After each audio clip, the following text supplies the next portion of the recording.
I could say something about my dear friend Bobby, and I attempted to write something. And it didn't work. I'm not sure I can do this. You know, 55 years ago, actually, this year, I was playing in a high school band, garage band, and I was working in a motorcycle shop, and I heard about this phenomenal guitar player that was playing in Dearborn in a place called Mickey's Back Door. And the band was the Headliners. And I'm not old enough to be there, but I tried to dress up like an adult and snuck into the bar and managed to have the opportunity to meet Bobby. And to Gia's point, he was an absolute gentleman. He had all these other people to talk to. This punk kid is in there, asking him a lot of stupid questions about his guitar playing, and he could not have been kinder and made you feel like you were the only person in the room, and that was 55 years ago. A few years later, I'm working at a different motorcycle shop, and I hadn't seen Bobby, and lo and behold, I'm out on the floor selling motorcycles, and Bobby walks in, and he remembered me. And we started talking, and Bobby was just getting into dirt bikes at that point, this I believe around 1971, and we re-established a friendship almost immediately, and from that point forward it became a whole line of different adventures. So it went from dirt bike riding, you know, he had his Harley also, his Sportster, his cars, his AMX. You know, we were gearheads, and one point that I want to make is there were two different people that I had conversations with for over a half a century. There was Bobby Lewis, the entertainer, and then there was Norman Warner, the guy that I got along with even better because we were into all the same shit, right?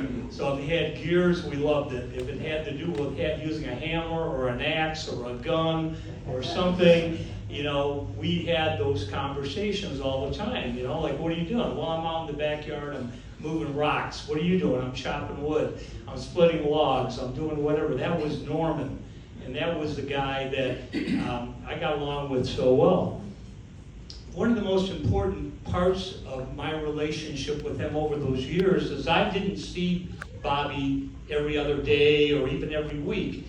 You know, sometimes months would go by that I didn't see him, but when we talked, it felt like no time had gone by at all.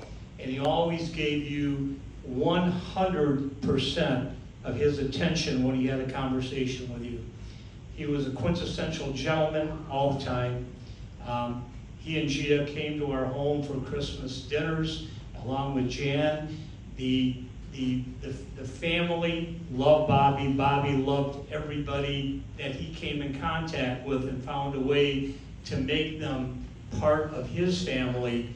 Again, Gia, to your point earlier, I would be very, very hard-pressed to tell you, with all the people that I've met in my lifetime, and I've met a lot, that there was anybody that had a higher degree of integrity and ethics and the personality that made you feel like, in fact, you were his best friend, because he treated everybody like they were his best friend at that particular moment in time.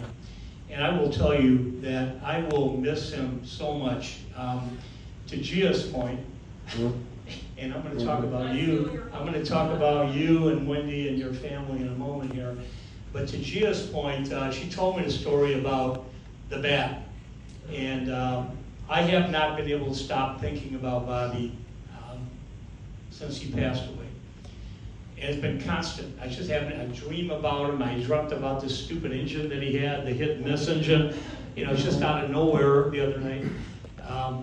But I'm sitting out in the patio, and I was pulling up some YouTube videos of Bobby playing a song, one of my favorites that were recorded, Whisper Your Name. And I'm watching that, and this dragonfly is flying around, lands on my arm. You know, and I flick it off my arm, and it flies around, lands back on my arm again. And then I remembered what Chia said, and it creeped me out. You know, he has been so ever present in my life, you know, since he left this part of the universe, right? But boy, I'll tell you what, he's out there. So now going to the family.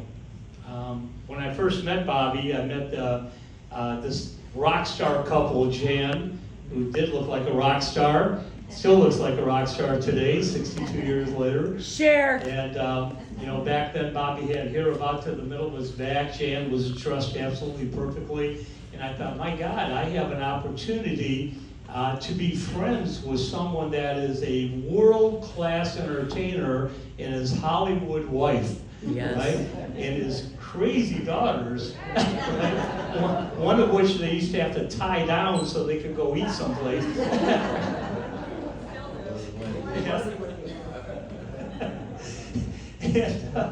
And Chia, I will tell you, during this whole time that your dad was going through the process of trying to get better, with that absolutely positive personality, you and your sister just did a yeoman's job. And I know that Wendy was not in the state, so she couldn't spend as much time at it as you did, but I will tell you, to say that I'm impressed with what you did for your dad, I couldn't begin to articulate it in words.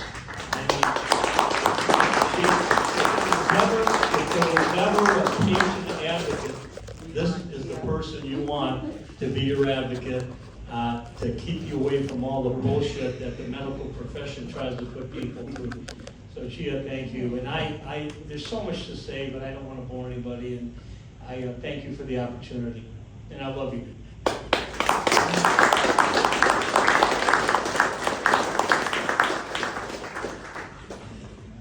Well, with the help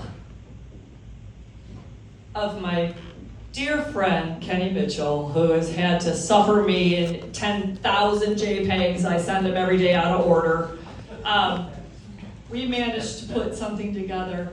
Now it's going to be about 20 minutes, so you might want to get your drink in hand and get a tissue in hand. But we did a video to